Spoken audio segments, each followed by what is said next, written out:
प्रिय विद्यार्थियों, आज का जो हमारा टॉपिक है वह है बौद्ध धर्म व जैन धर्म की उत्पत्ति के कारण। बौद्ध धर्म, जैन धर्म की उत्पत्ति के क्या कारण रहे, इनके बारे में अध्ययन करेंगे। यह टॉपिक पढ़ना क्यों जरूरी है?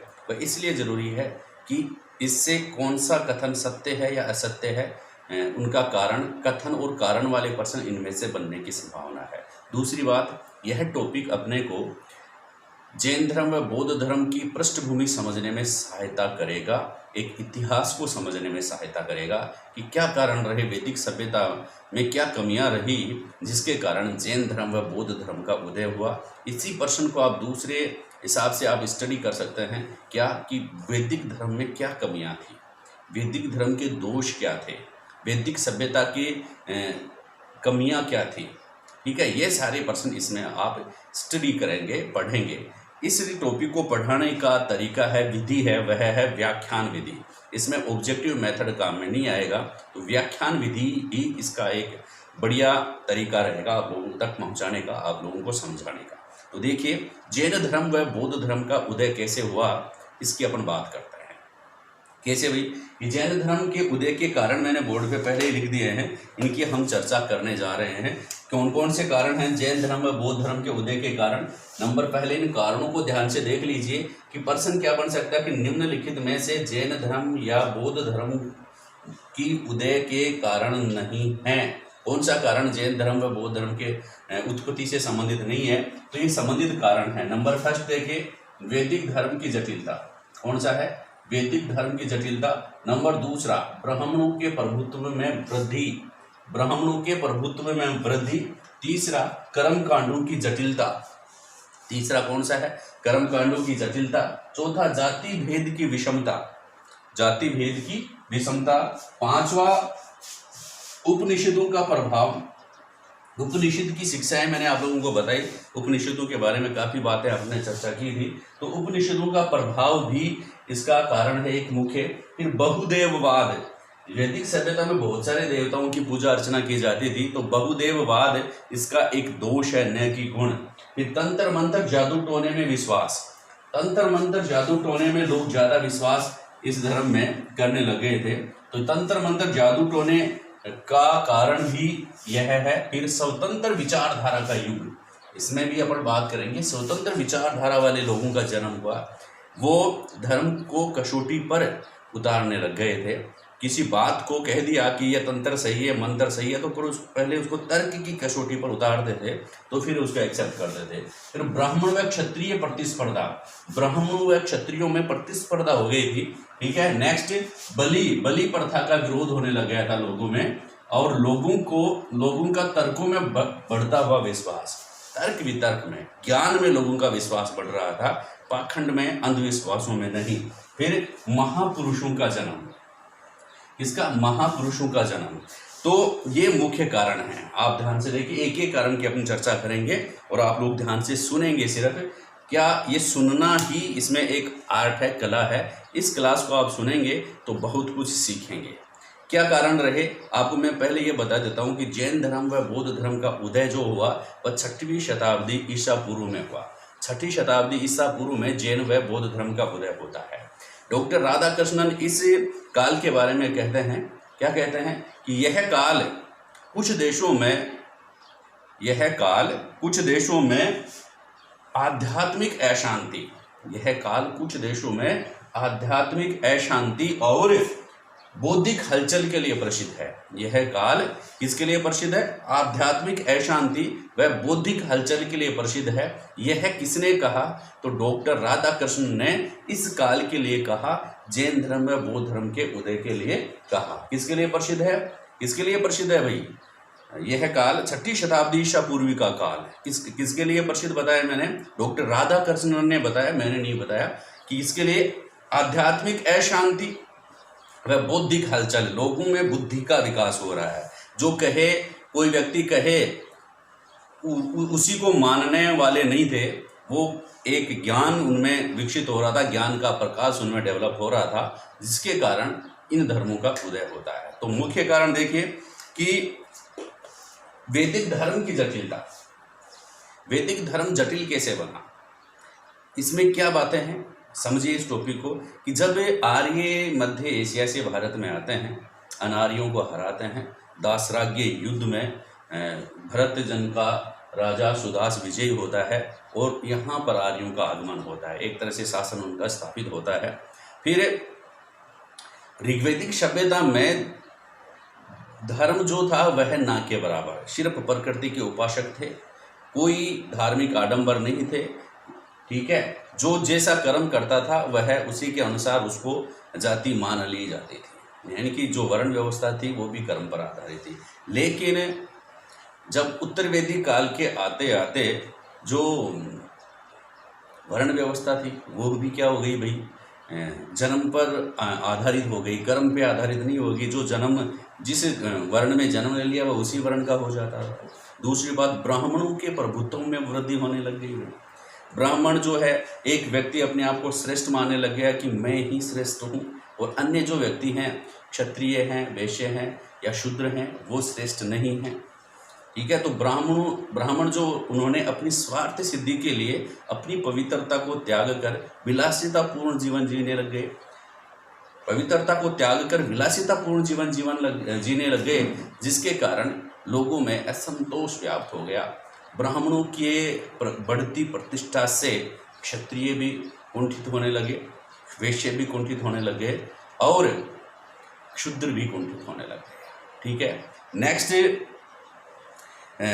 क्या है कि ब्राह्मणों के प्रभुत्व में वृद्धि होने लगी। ब्राह्मणों के प्रभुत्व में वृद्धि कैसे भाई, ब्राह्मणों के प्रभुत्व में वृद्धि कैसे हुई? इस उत्तर वैदिक काल में, वैदिक काल, ऋग्वैदिक काल में नहीं, उत्तर वैदिक काल में, जब अन्य वेद बने, ब्राह्मणों ने, जब ब्राह्मण ऋषियों ने अन्य वेदों की रचना की, तो अन्य वैदिक उत्तर वैदिक काल में क्या हुआ? देखिए, उत्तर वैदिक काल में ये हुआ कि प्रत्येक समस्या का जो समाधान था वह उन्होंने बताया कि वेदों में निहित है।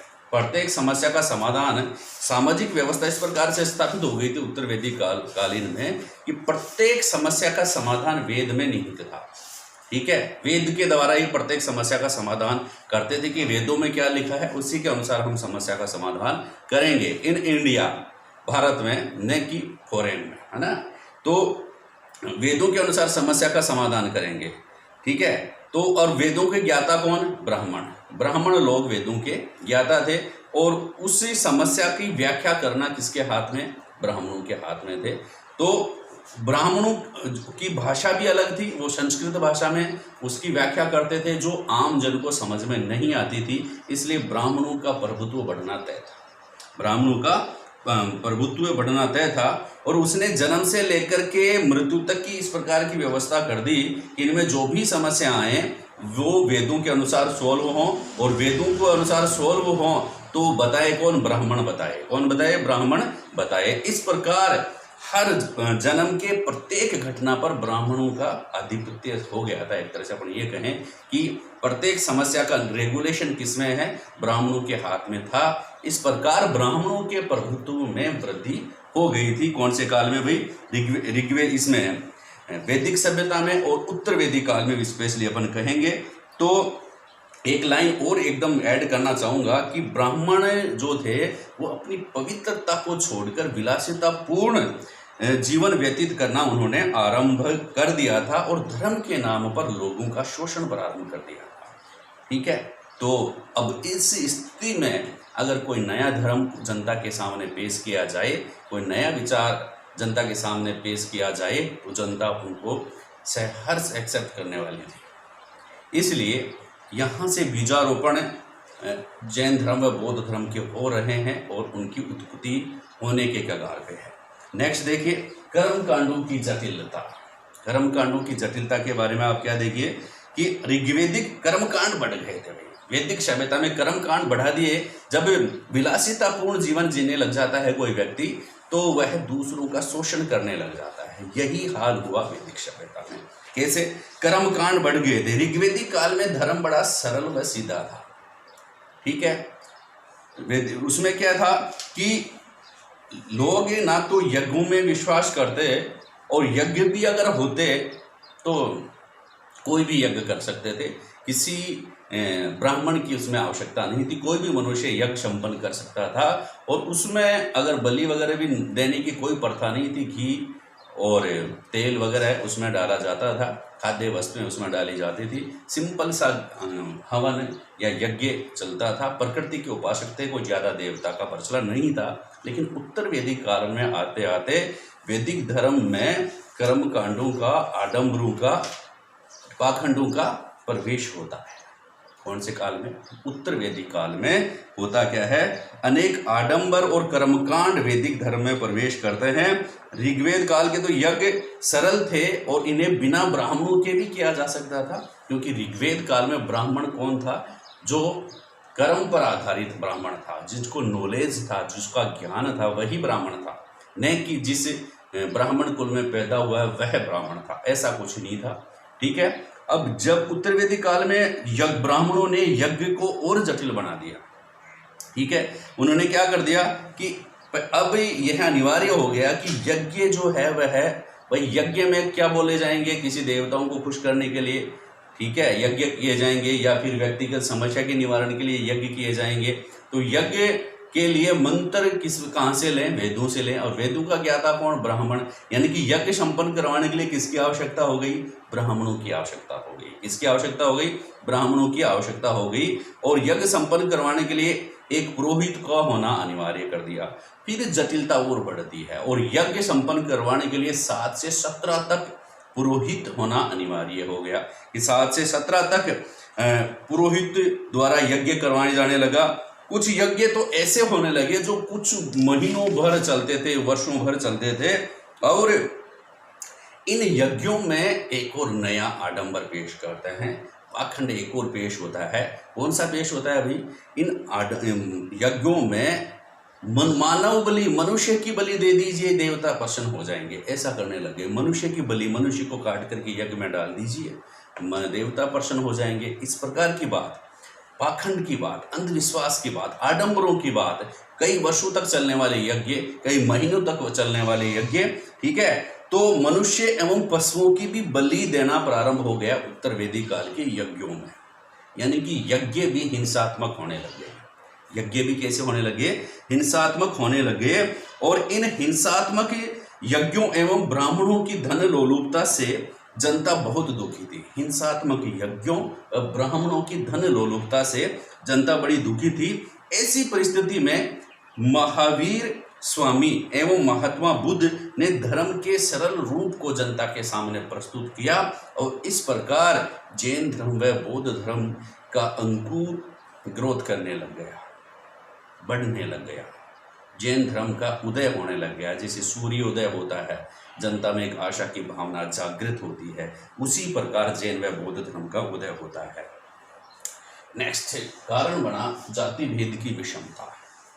जाति भेद की, जाति भेद एकदम जटिल है, और यूं कहें कि विनाशक जाति भेद, विषमता, भिन्नता, मनुष्य में भिन्नता उत्पन्न हो गई थी। जब आए थे तब 2 लड़ाइयाँ थी, एक तो आर्य व अनार्यों के बीच।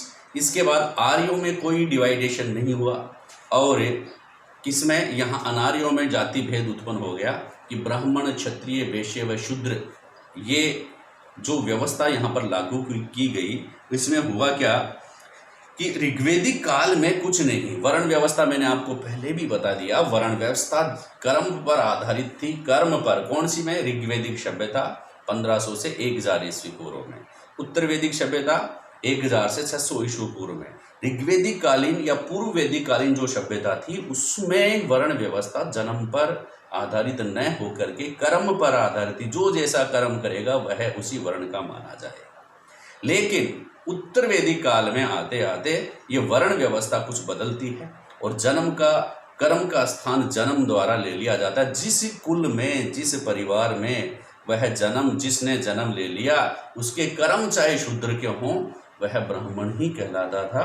और शूद्र वर्ग में जो जन्म ले लिया, उसके कर्म चाहे ब्राह्मण के हों, लेकिन वह शूद्र ही कहलाता था। यही बात लागू होती है क्षत्रिय कुल में। क्षत्रिय में अगर ब्राह्मण ज्ञानी पैदा हो गए तो वो है क्षत्रिय ही कहलाएगा, चाहे उसको तलवार चलाना आए, चाहे उसमें हिंसात्मक प्रवृत्ति हो या नहीं हो, चाहे उसमें युद्ध कला में निपुण हो या नहीं हो, वह क्षत्रिय ही कहलाएगा। ठीक है, लेकिन इस व्यवस्था से इसमें हुआ क्या, विषमता कैसे उत्पन्न होगी? ब्राह्मणों का प्रभुत्व दिन प्रतिदिन बढ़ता रहा, शूद्रों का प्रभुत्व, स्थिति दयनीय होती गई दिन प्रतिदिन। तो हुआ क्या भाई, जनता के सामने क्या चाहिए? जनता को चाहिए कोई अच्छा धर्म की आशा थी कि कोई धर्म आए और उनको इस जेल से छुटकारा दिलाए। तो जैन धर्म व बौद्ध धर्म और ग्रोथ करता है, थोड़ा और वृद्धि होती है उनमें। जब तक उनमें कमियां नहीं आएगी तब तक ये ग्रोथ करते रहेंगे। ठीक है, देखो पहले ब्राह्मण त्याग में एवं पवित्र जीवन व्यतीत करते थे, त्याग में वे पवित्र जीवन व्यतीत करते ऋग्वेदिक काल में, जिसके कारण उनका समाज में विशेष आदर भी होता था। जातीय विषमता की बात कर रहा हूँ कि जिसके कारण समाज में उनका विशेष आदर होता था। लेकिन उत्तर वैदिक काल में तो उन्होंने विलासितापूर्ण जीवन जी लिया, धन लोलुपता उनकी बढ़ गई, धार्मिक आडंबर बढ़ गए, यज्ञ भी कैसे हो गए? हिंसात्मक हो गए। ठीक है, तो इस कंडीशन में उनके विलासितापूर्ण जीवन में भी बिना ज्ञान अर्जन के भी उनकी लोगों से आशा क्या थी कि वो ब्राह्मणों को श्रेष्ठ समझे। उनकी जो मानसिकता ये थी कि वे क्या करें कि समाज में विशेष स्थान पाने की चेष्टा रखने लगे थे, जो कि ऐसे समय में। लेकिन आप और देखिए कि शूद्रों को उस कंडीशन में दो टाइप्स थे, एक तो अति शूद्र व शूद्र। इनको वेद ना तो बोलने का अधिकार था और ना सुनने का अधिकार था। अगर गलती से वेदों के मंत्र इनके कान में पड़ भी जाते थे तो उनको तब जलता था, इसको कहते हैं घी तेल गरम, उसके कानों में डाल दिया जाता था। तो बड़ी दयनीय स्थिति उस समय में व्याप्त थी। यह भी एक कारण बना, जातीय विषमता भी। अब ऐसे समय में अगर कोई नई विचारधारा, नया धर्म लेकर के आता है कि हाँ इस प्रकार जो है ये चीज़ गलत है और ये आडंबर है, सभी व्यक्ति समान हैं। ठीक है, वैदिक यज्ञ जो हैं वह गलत हैं, तो ये सभी बात कहने वाले जो अगर कोई व्यक्ति उनको मिले तो वह उनका सपोर्ट करेंगे और वो धर्म वो ग्रहण करेंगे।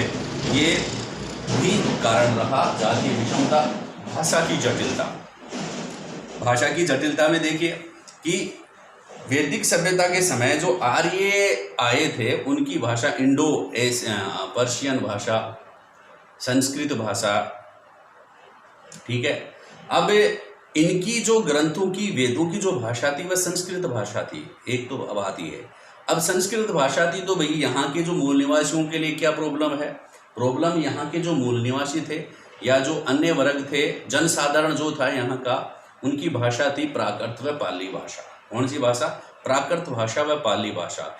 ठीक है, यानी कि वो प्राकृत भाषा में अगर कोई बताए या पाली भाषा में अगर कोई बताए तो उसको वो सुनते थे, समझते, सुनते।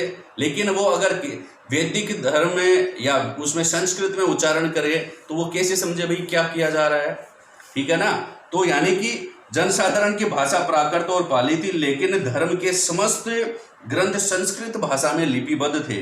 ठीक है, चूंकि संस्कृत का जानकार कौन? ब्राह्मण वर्ग संस्कृत का जानकार था, संस्कृत भाषा में दक्ष था, इसलिए समस्त धार्मिक कार्य वह संस्कृत भाषा में ही करवाता था।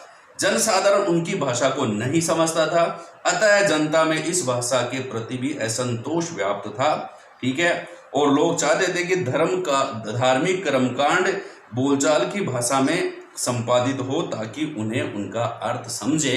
और बौद्ध महावीर स्वामी और महात्मा बुद्ध जो धर्म लेके आए वो जनसाधारण की भाषा में लेके आए और प्राकृत भाषा में लेके आए, वो पाली भाषा में लेके आए, जो लोगों को समझ में आने लगे। वरना तो जो कह गए, चाहे गरुड़ पुराण पढ़ो और चाहे और कोई सा ग्रंथ पढ़ो, वो पढ़ गए वो सब कुछ ओके, चाहे कुछ भी पढ़ के जाओ, और इससे क्या इफेक्ट होने वाला? कुछ नहीं। मानसिकता उन्होंने चेंज करने की कोशिश की, क्योंकि समझता तो कोई था ही नहीं जनसाधारण में। अब भी आजकल भी ये स्थिति है, किसी के भी फेरे होते हैं तो संस्कृत में वो दोहे बोलते हैं, जो जनता मूर्खों की तरह चारों तरफ बैठ के उनको सुनती रहती है, लेकिन क्या समझे? नहीं, कुछ नहीं समझे। आज भी है, कई कंडीशंस हैं। तो यह भी उस समय भी एक कारण था कि भाषा की जटिलता उस समय एक विशेष कारण था। जो धर्म विशेष था वो संस्कृत भाषा में था और लोगों को जनसाधारण की भाषा में धर्म का अर्थ समझना वो चाहते थे कि हमारा वास्तव में धर्म क्या है, धर्म क्या कहता है, वो कोई हमारे को हमारी भाषा में बताए तो हम उस धर्म को अपनाएं। तो वो इसी मानसिकता के कारण जैन धर्म व बौद्ध धर्म का उदय होता है। नेक्स्ट और देखेंगे उपनिषदों का प्रभाव। उपनिषद मैंने बताया था उपनिषद, ठीक है। उप का मतलब होता है निकट बैठकर, नि का मतलब होता है निष्ठापूर्वक, ठीक है। निष्ठापूर्वक अपने गुरु के पास से बैठकर जो ज्ञान अर्जित किया जाता था उनको क्या कहते हैं, उपनिषद कहते हैं। क्या कहते हैं, उपनिषद कहते हैं। मेरी क्लास आप लोगों ने पहले सुनी होगी, इससे पहले वाली क्लास में उपनिषदों के बारे में बहुत बढ़िया क्लास डालने की मैंने कोशिश की थी। तो उपनिषदों का क्या प्रभाव था भाई, उपनिषदों में धर्म सुधार आंदोलन को प्रेरणा दी एक तरह से, और उपनिषदों में वैदिक धर्म में व्याप्त कर्मकांडों का विरोध किया है, आडंबरों का विरोध किया है। एक खास बात कई बार एग्जाम में आती है, कैसे, क्या आती है, वो यह आती है कि निम्नलिखित में से किस धार्मिक ग्रंथ में या किस साहित्य में, किस ग्रंथ में यज्ञ करने वालों व करवाने वाले, यज्ञ करने व करवाने वाले दोनों को मूर्ख कहा गया है। दोनों मूर्ख है, जो यज्ञ करते हैं वो भी मूर्ख हैं, जो यज्ञ करवाते हैं वो भी मूर्ख हैं। किसमें कहा गया, उपनिषदों में कहा गया। किसमें कहा गया, उपनिषदों में ये बात कही गई है। तो आप ध्यान में रहें, ध्यान में रखें, एग्जाम में अगर प्रश्न आए तो आप उपनिषदों पे टिक लगाना है कि किसमें यज्ञ करने वालों व करवाने वालों दोनों को मूर्ख कहा गया है, ठीक है। तो आप ध्यान में रखेंगे उपनिषदों में। और उपनिषदों के अनुसार क्या था कि जो अगर मोक्ष प्राप्त करना है ना तो ज्ञान से मोक्ष प्राप्त होता है, किसी धार्मिक कर्म कांड से नहीं, मोक्ष प्राप्त नहीं होगा, यज्ञ करने से मोक्ष प्राप्त नहीं होगा, ठीक है। उन्होंने क्या, भगवान की अर्चना से ज़्यादा व्यक्तिगत जो मनुष्य हैं, उनके व्यक्तिगत कोई जीव है, उनको सेवा करने से भगवान का कनेक्शन बताया, नहीं कि यज्ञ करने से भगवान का कनेक्शन होता है, ठीक है। कोई तंत्र के उच्चारण से भगवान खुश होते हैं, किसी मंत्र के उच्चारण से भगवान खुश होते हैं, ऐसा कुछ भी नहीं था, ठीक है। उपनिषदों के अनुसार, इसके अनुसार, उपनिषदों के अनुसार। तो आप लोग ध्यान से इस बात को पढ़ते जाएं, दिमाग में सोचते जाएं कि क्यों जैन धर्म व बौद्ध धर्म का उदय हुआ। मतलब उपनिषदों ने, अपन ये कह सकते हैं कि उपनिषदों ने जैन धर्म व बौद्ध धर्म के उत्पत्ति की पृष्ठभूमि तैयार कर दी थी। कि पृष्ठभूमि, खाद बीज जो डाले वो उपनिषदों ने डाल दिए, बाकी के विचार जो हैं वो मनुष्य की प्रकृति है, ज्ञान मनुष्य की प्रकृति है। अब नहीं आ रहा, अगली जनरेशन में जरूर आ जाएगा। देखिए नेक्स्ट देखेंगे बहुदेववाद। बहुदेववाद, अरे कहीं ऋग्वेद काल में 2-3 देवता, उत्तर वैदिक काल में 33 देवता, और फिर अगर बढ़ते हैं तो 33 करोड़ देवताएं बढ़ जाए। बहुदेववाद, बहुत सारे देवी देवता उस समय थे, पूजन था, सृष्टि का प्रत्येक भाग का कोई ना कोई देवता बना दिया गया। सृष्टि के प्रत्येक भाग का कोई ना कोई देवता पूजा जाता था। उस कंडीशन में प्रत्येक के लिए मंत्र होते थे, प्रत्येक के लिए पूजा का विधि विधान होता था, और प्रत्येक समस्या का एक देवता निरूपित कर दिया गया था। प्रत्येक समस्या का एक देवता निरूपित कर दिया गया था कि अगर आपके ये समस्या है तो इस देवताओं का यज्ञ करवाइए, इस देवताओं की पूजा कीजिए। अब पूजा करने के लिए कौन आए भाई, ब्राह्मण जी आए, और मंत्र कौन बताए, ब्राह्मण जी आए। प्रत्येक सृष्टि के प्रत्येक पार्ट के लिए एक देवता बना दिया गया, उत्पन्न हो गया एक तरह से, अपन ये कहें उसी वैदिक सभ्यता में। और वैदिक धर्म के अनुयायी कई देवताओं की उपासना करते थे, कई प्रकार के यज्ञ, होम, जप, तप आदि करते थे। इससे वैदिक धर्म काफी जटिल बन गया था।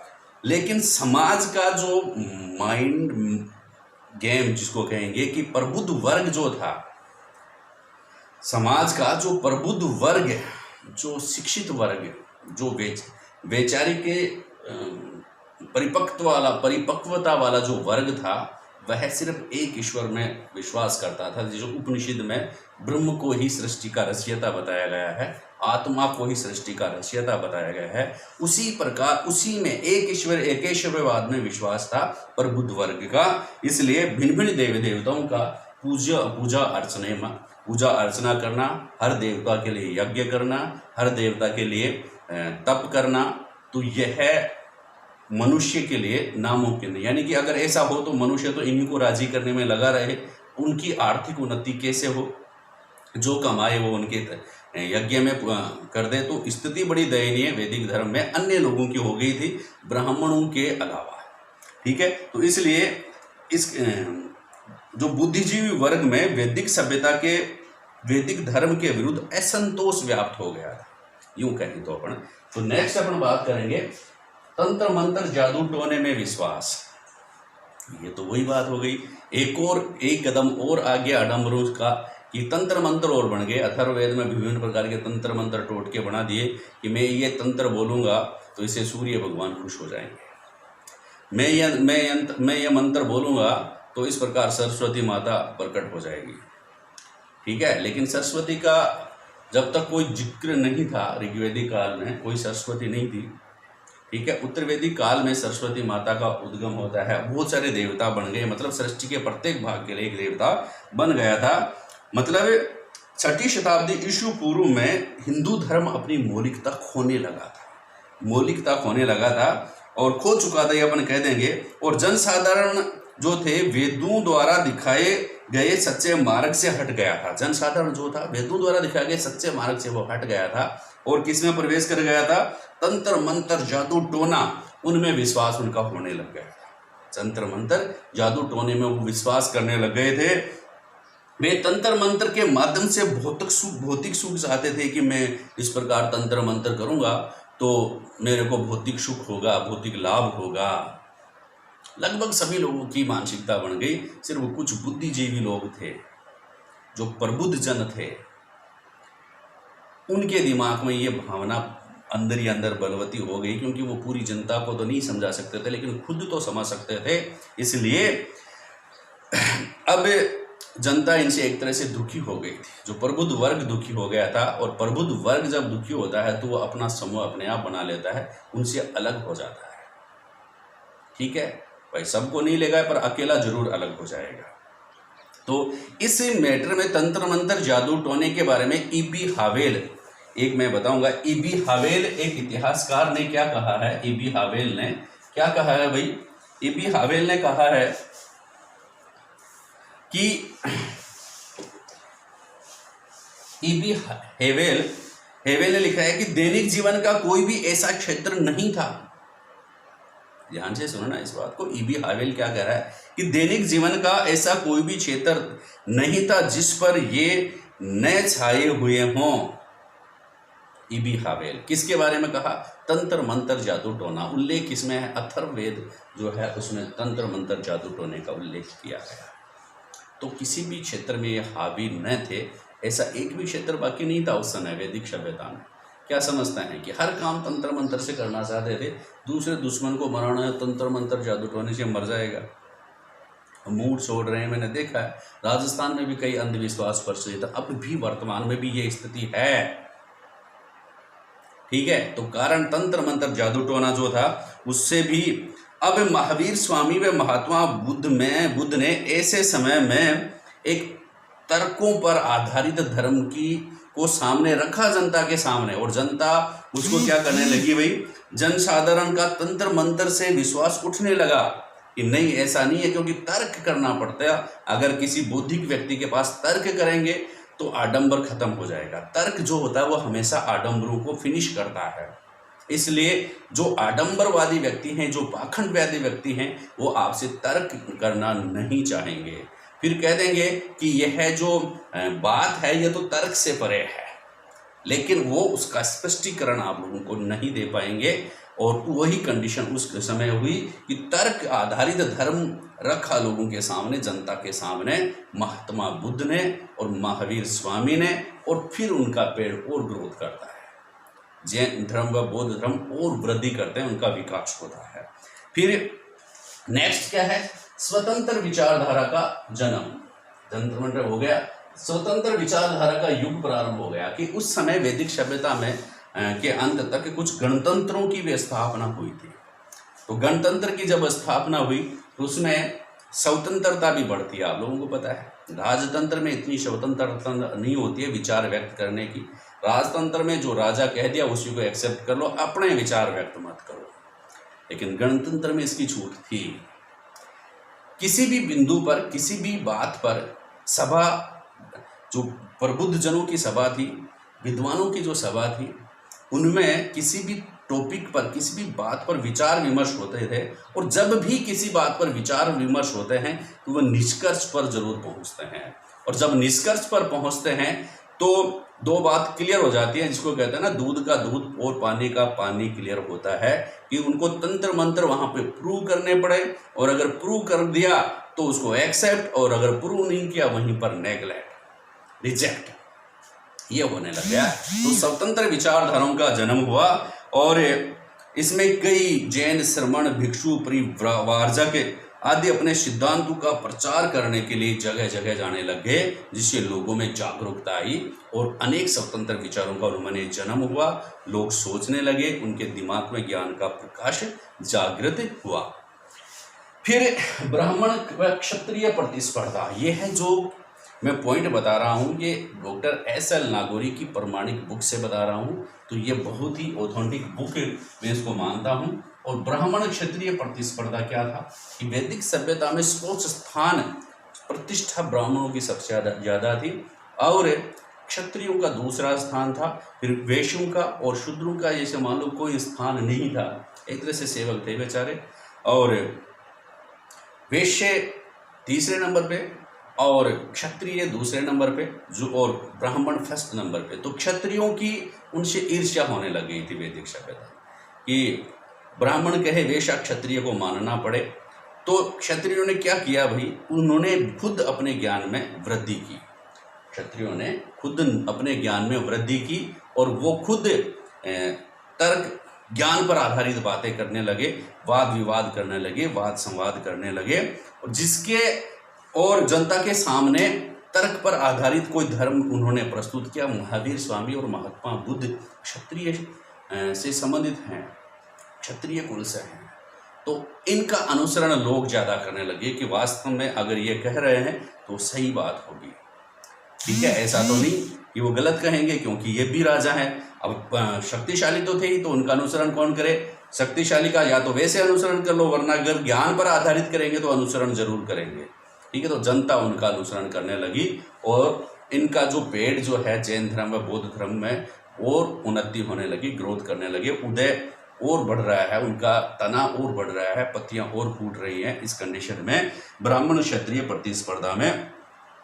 और खास बात यह है कि ब्राह्मणों के बढ़ते प्रभुत्व से न केवल क्षत्रिय दुखी थे, ईर्ष्या करते थे, बल्कि वैश्य भी उनसे ईर्ष्या करते थे और शूद्र भी उनसे ईर्ष्या करते थे, ठीक है। तो इनके यह भी एक कारण बना इसका, जैन धर्म और बौद्ध धर्म के उदय का। बलि प्रथा का विरोध, नेक्स्ट क्या है, बलि प्रथा का विरोध अगला टॉपिक है, अगला कारण है।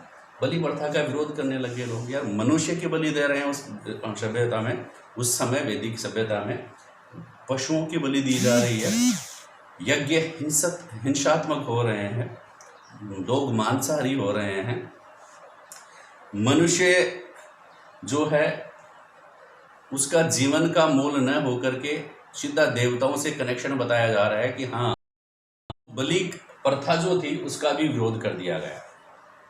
क्यों भाई, मनुष्य की बलि दी जाने लगी, पशुओं की बलि दी जाने लगी, यज्ञ हिंसात्मक होने लग गए। तो जो महावीर स्वामी व महात्मा बुद्ध ने, उन्होंने अहिंसा पर बल दिया, जो लोगों को अच्छा लगा उसमें, और लोग इनको एक्सेप्ट करने लगे, ठीक है। फिर एक और महत्वपूर्ण कारण जो लास्ट अंतिम कारण है, वह है महापुरुषों का जन्म। तो इस काल में 6ठी शताब्दी ईस्वी पूर्वी काल में कई महापुरुष जन्मे, जिन्होंने अपने धर्म का, अपने विचारों का घूम घूम कर प्रचार प्रसार किया और लोगों को इन वैदिक सभ्यता में व्याप्त धार्मिक आडंबर, पाखंड, तंत्र मंत्र टोटकों से के प्रति जागृत किया और अपने विचार, अहिंसात्मक विचार प्रस्तुत किया और ज्ञान का विचार प्रस्तुत किया। उन्होंने कहा कि मोक्ष जो है वो सिर्फ ज्ञान से प्राप्त होगा, यज्ञों से, कर्म कांडों से, आडंबरों से मोक्ष की प्राप्ति संभव नहीं है। तो दोस्तों, ये कुछ महत्वपूर्ण कारण थे जिनके कारण बौद्ध धर्म व जैन धर्म की उत्पत्ति हुई। आप लोगों को पसंद आए होंगे। व्याख्यान विधि थी, पसंद आए होंगे। और तो आप लोग इनको शेयर करें, लाइक करें। यह जो टॉपिक आप लोगों के, इस टॉपिक से आप लोगों के कंसेप्ट क्लियर होंगे। अगली क्लास जैन धर्म और बौद्ध धर्म के बारे में हम आप लोगों से रूबरू होंगे। चैनल को लाइक करें, सब्सक्राइब करें और शेयर करें। थैंक यू, धन्यवाद।